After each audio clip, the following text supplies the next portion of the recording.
Asher, and Pipeman on W4CY Radio.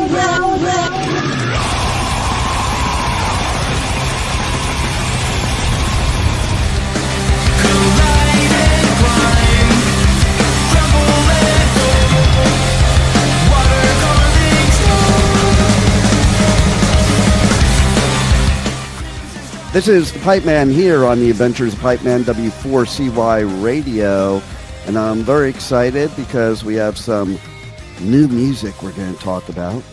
And so let's welcome to the show, Howling Giant. How are you? Well, hey. You're not the only Howling Giant, but you're representing.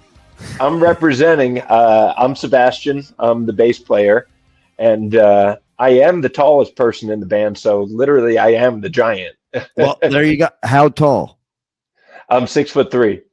Oh yeah, well you tower over me for sure. and you know, it's funny to hear that too, because I don't think people realize, like, so many of band members that I'm friends with, that you see them up on stage and they look like bigger than life.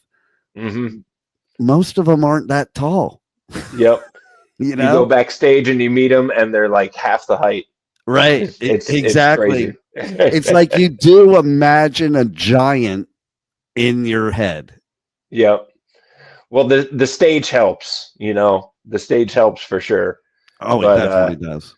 Just imagine going to see Ronnie James Dio, seeing him up on stage like a giant, and then going backstage and realizing how tiny he is. So, yeah, I know, right? Yeah. I used to hang with him in Tarzana at his house, and I'm 5'7", and he made me look tall.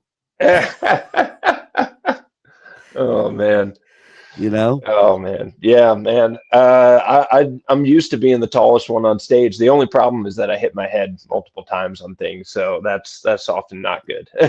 See, you know, us short people, we think about that too. Like we think about the problems we don't have. And like, you know, it, like, we don't have to worry about running into things because everything is above us. Right. I could see everything except for what's right in front of me. So that's tough sometimes, but hasn't really happened lately on stage yet. So I'm crossing my fingers that I can keep it that way. I know, right? It's almost better to be taller as a fan out in the crowd, because then you can see everything. But then you make everybody pissed off because they can't see past you. I can't help it, man. I know, right? It's not my fault. Not my fault. You showed up to the show late. And you know what? Just move a little step to the left or a step to the right, and you're good. Right. And you guys just got done doing a few shows this month, and so tell us why people should show up to your live shows. Man, I feel like our live shows are just so fun and energetic. We always just try and bring this energy of you know, like everybody is invited and everybody's accepted. The past few shows that we did with Castle Rat were really fun. Castle Rat is awesome. And to be able to go out with them and see their live show, you know, they take it to the next level where they're very theatrical, you know, with the costumes and the makeup and everything. And it's really cool to see. I feel like we bring a different element, whereas we kind of go up there as more of, you know, we can rock the jeans and the t-shirt and just go up there and just, you know, bring as much energy as we can. So yeah, that's what I think people just love coming out and just, you know, rocking out. Yeah. And you know what? It's funny because I go and do radio coverage at festivals all over, and the couple of the last ones that I did that were at the same venue 2 weeks in a row, two different kinds of genres. What I love about your band is that you could have fit in both festivals. Like, there's certain bands that could fit in two different types of festivals and certain that can't. So one of them was Bourbon and Beyond, you know, which is got like it's got like the 90s rock, but it also has the jam bands, and it has country, and it like has a little bit of bluegrass, blues, everything. But I mean, like, so that's where I feel like even though you're not a jam band, you could fit in that jam band like venue. Well, we all, we come from different backgrounds, musically. Tom was originally Tom studied classical guitar.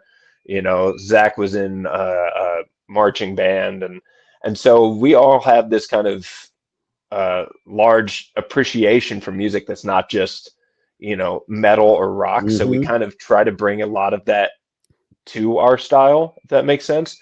And we never really want to be like pigeonholed as just a metal band or just a rock band. We kind of want to be, whatever we want the Howling Giant sound to be. So, yeah, that's why it is always fun that we get to play these different types of festivals, that some of them are just, rock festivals. Some of them are more metal festivals. We're doing psych stuff now. And it's just, it's been really fun to kind of explore that range. I love it too, because basically I think an artist, the whole idea is to experiment, especially as you start learning your craft. So you shouldn't be pigeonholed into just one micro genre like they like to do nowadays.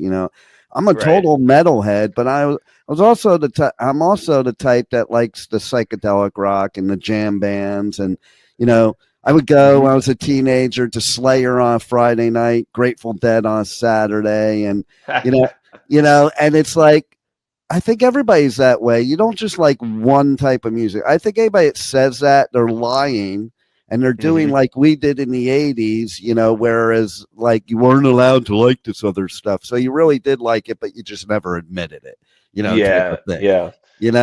And then, the fact of the matter is I think for us to enjoy the music, the artist has to enjoy it. And how's the artist going to enjoy it if they're playing the same song over and over again?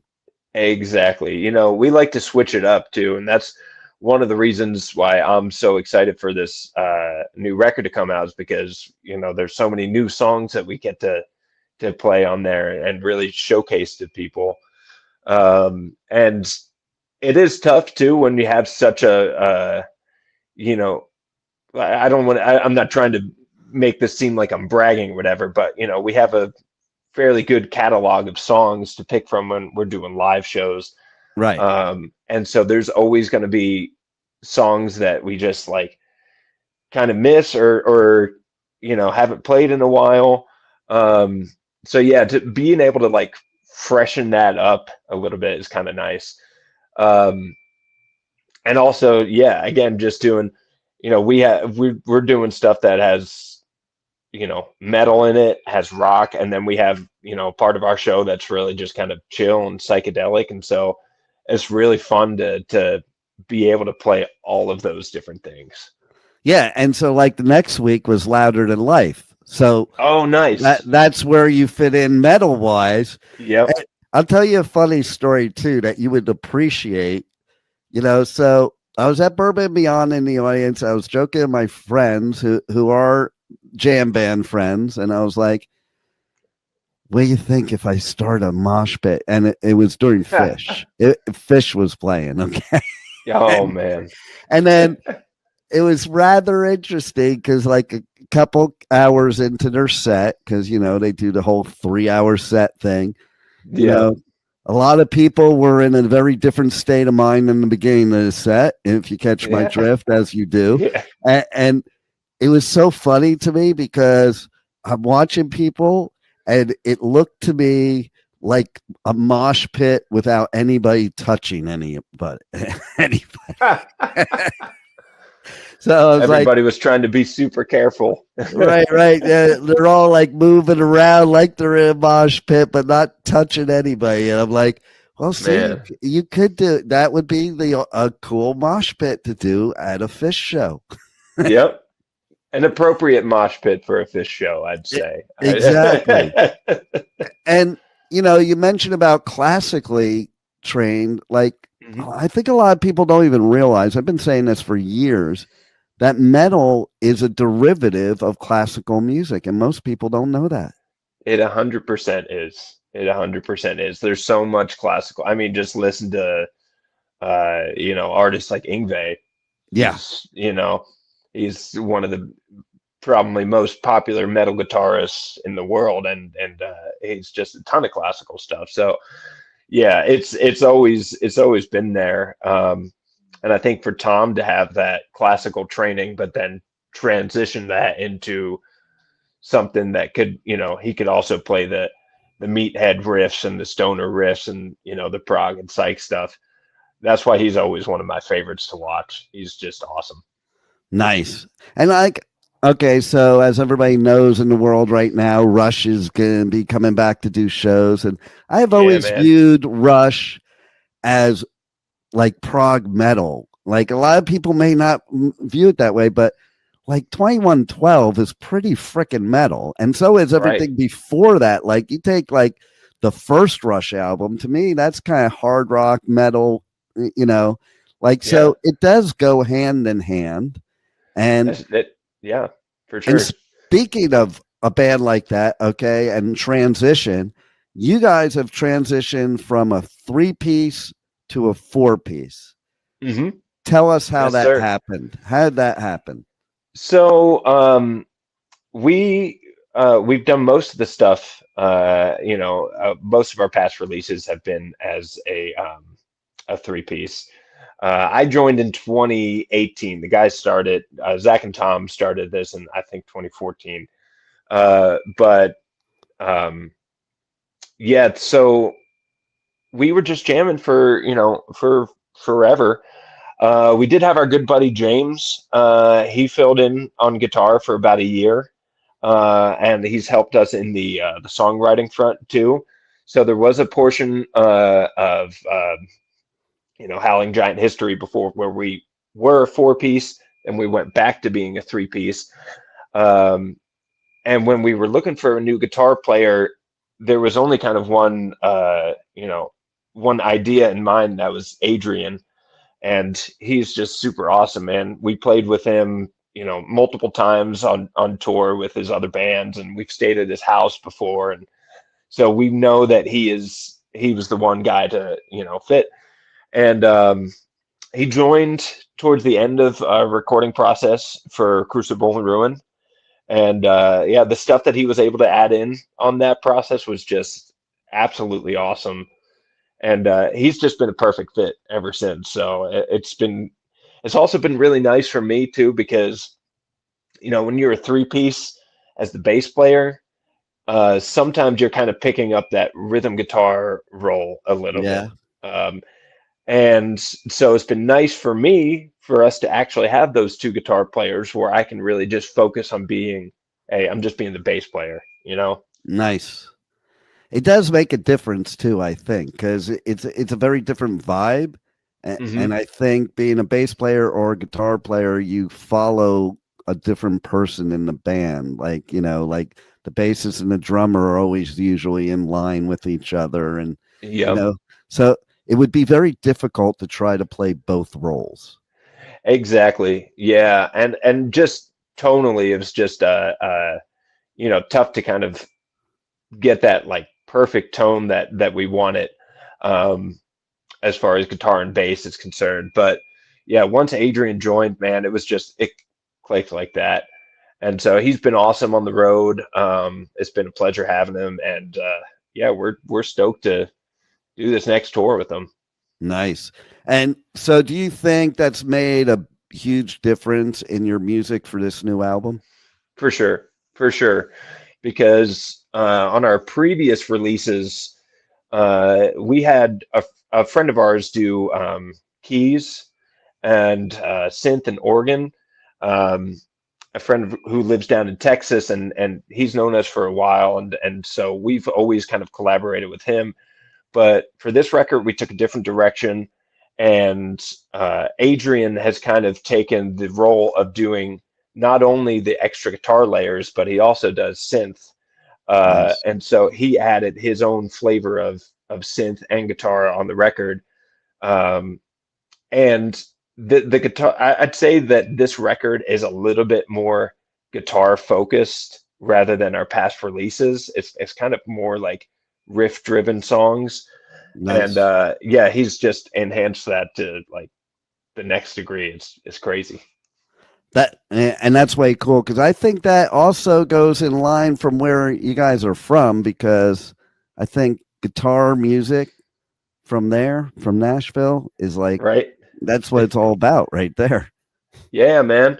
Yeah, Nashville's a great town for us. Um, the guys actually started this band up in Boston because they were Berkeley students, but they moved down, and I was able to find them in 2018, and we've just been rocking. But it's this town is so full of all different types of music. I mean, you can go Yeah. out every single night and see a different band somewhere. And so that has really put an influence on us, and going out and seeing the people doing the chicken picking and everything. Say what you want about that. It's awesome to see, and so yeah, it's just been a great experience being down here, man, and so many opportunities to play and meet people and go on the road with them. So I love Nashville. They say that Austin is the live music capital of the country, and I say nope, Nashville. That's my viewpoint. Yep. Like, I've been to both, and Nashville, you're right.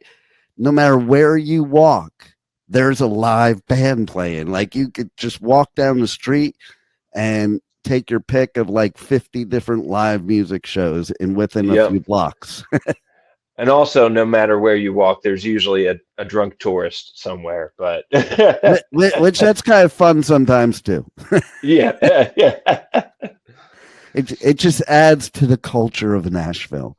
It definitely does. But there's a ton of different like underground venues and up and coming places around here that are really supporting the rock and metal scene.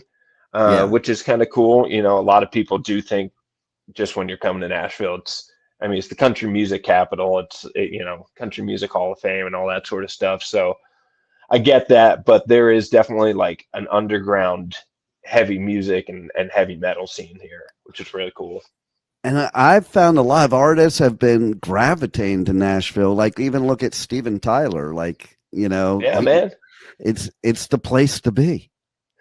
Well, it's the place to be because they can also they usually live right outside of Nashville on these huge farms that nobody can ever find them. So it's a very relaxing and peaceful place for the stars to come and hang out, because it's kind of their where they get their relaxation, I guess.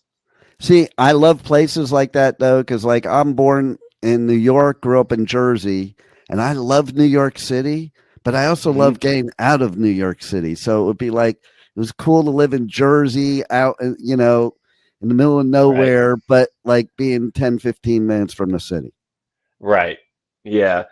Yeah. That's, I think that's the allure for Nashville for sure.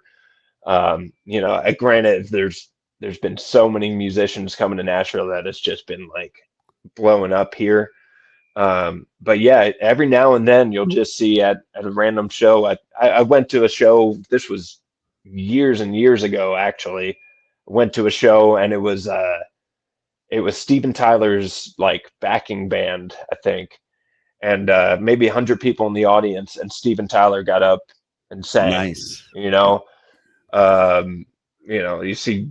You see all the rock stars walking around here that are just trying to keep their hat down and like just chill out a little bit. That's cool. And I love when stuff like that happens, when there's just this impromptu thing at a club and nobody expects it.